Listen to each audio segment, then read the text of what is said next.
죽음을 경험한 자는 새로운 탄생을 경험했기 때문에 이제는 죄 안 지으려고 신앙생활 하는 것이 아니라 하나님 안에서 어떻게 하면 그분을 내 몸을 통해서 나타낼까? 그것이 우리의 삶의 전부가 된다는 것입니다.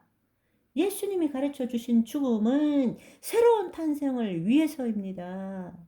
몸이 살아있는 동안에, 즉 목숨이 있는 동안에 새로운 탄생에 대한 것뿐만 아니라 몸의 죽음을 경험한 후, 즉 사후 생에 대한 것도 포함되어져 있다는 것입니다.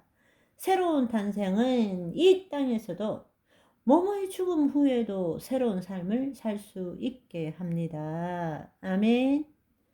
우리의 본질이 거듭났을 뿐만 아니라 몸이 있는 동안, 살아가는 동안에도 자기를 부인하고 자기 십자가를 짐으로써 그 혼이 하나님이 영 안에서 존재하므로 그리스도 안에 있는 새로운 자아로 살아가는 것을 경험한 자는 구원의 의미는 몸이 있는 동안뿐만 아니라 몸이 죽은 다음에도 동일하게 유지된다라는 이야기입니다. 우리는 지금 복음을 제대로 가르치지 않고 있습니다. 또 제대로 알지도 못하고 있어요. 인간의 죽음에 대해서도 새로운 탄생에 대해서도 가르치지 않고 단지 예수 그리스도의 믿음과 형통한 삶에 대해서만 가르치고 있습니다.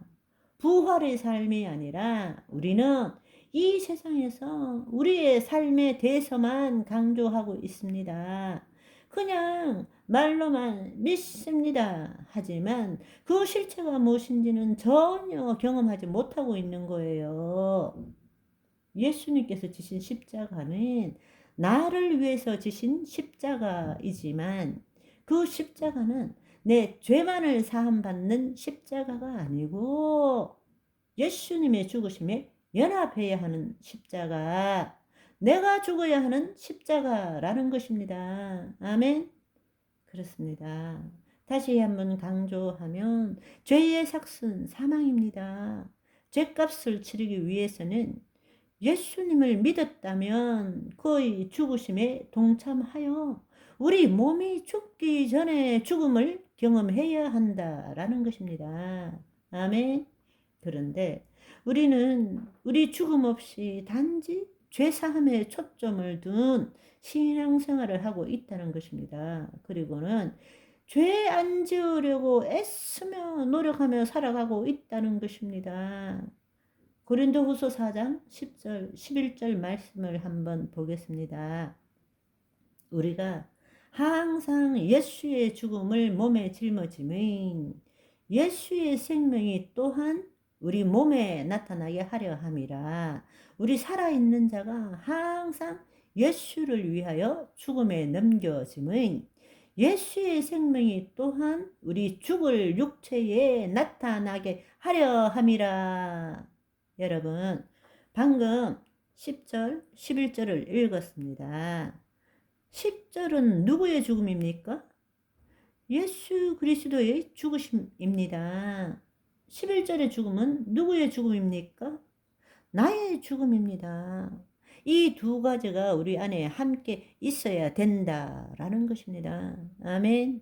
우리가 예수의 죽음을 우리 몸에 짊어지면 예수의 생명이 또한 우리 몸에 나타나는 것이죠. 그러니까 그 예수님의 죽으심을 우리가 믿음으로 받아들일 때에 오직 그 하나님의 은혜로 인하여 믿음으로 구원을 얻는 것이고 그 결과로서 내 죄의 본질이 사라지는 것이고 하나님의 영이 우리 안에 임하게 되는 것이고 그 다음에는 이제 내가 육체 가운데 사는 것은 어떻게 살아야 되느냐?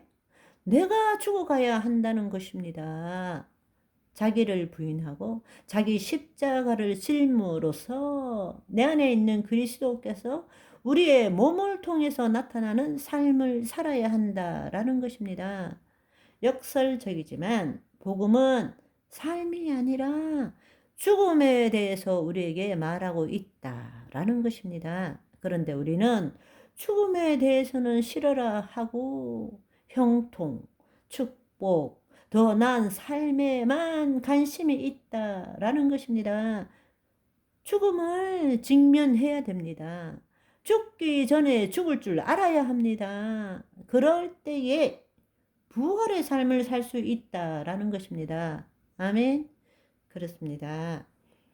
한 알의 밀이 땅에 떨어져 죽지 아니하면 한 알 그대로 있고 죽으면 많은 열매를 맺는다라고 말하셨습니다.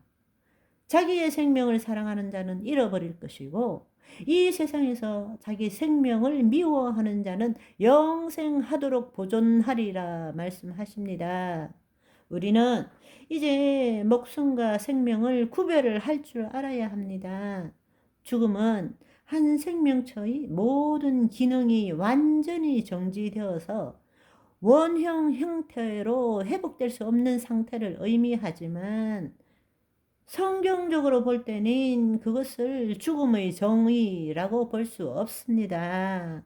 왜냐하면 우리의 존재와 우리의 삶의 정의에 따라서 죽음의 정의도 달라질 수밖에 없기 때문입니다.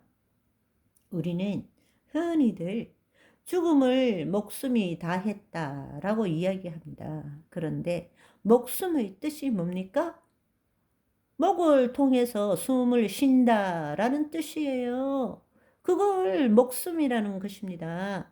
그러니까 호흡이 끝나면 죽은 거죠. 그래서 우리가 인공호흡을 하잖아요. 그런데 그것은 몸의 죽음일 뿐이죠. 우리 인간에게서 죽음은 이 한 가지의 죽음만 있는 것이 아니라고 말씀드렸죠. 몸의 죽음보다 더 두려워해야 될 것은 영혼의 죽음입니다. 그런데 우리는 영혼이 있는지 없는지도 모르고 거듭난 자의 삶이 뭔지도 모르기 때문에 부활의 삶을 경험해 보지도 못했기 때문에 죽음이라 하면 자신의 몸의 죽음만을 생각하고 두려워할 수밖에 없다라는 것입니다. 그러나 진정한 내 본질은 몸이 아니라 내 영혼이라는 사실, 그것을 알고 있다면 또 내 혼이 하나님의 영 안에 있는 삶을 살았다면 몸의 죽음은 하나님이 우리를 부르시는 거죠. 천국으로 부르시는 거란 말입니다. 아멘.